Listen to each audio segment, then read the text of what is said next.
Dans les profondeurs obscures de la jungle de Bornéo, un village oublié par le temps subsistait à l'orée d'une forêt dense et lugubre.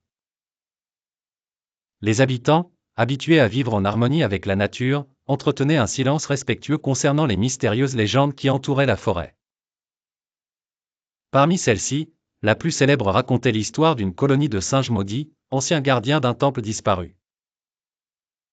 Un jour, une équipe de biologistes intrépides, conduite par le docteur Hélène Carvey, arriva au village. Elle était déterminée à étudier une espèce rare d'orchidées qui ne poussait que dans cette région.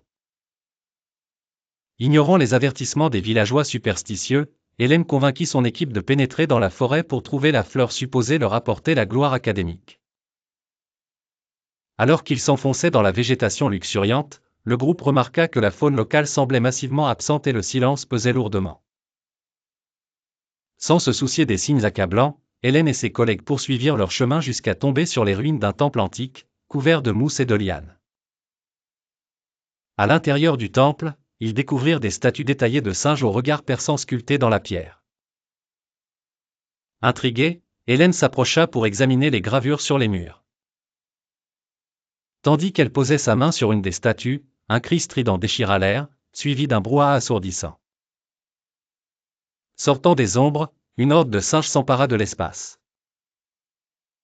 Mais ces singes n'étaient pas ordinaires, leurs yeux étaient rouges comme des braises, et leur fourrure avait la teinte de cendres glacées. Leur visage déformé semblait refléter la douleur éternelle d'un sort maléfique. Paniquée, l'équipe tenta de s'échapper, mais la forêt, comme vivante, semblait se refermer sur eux.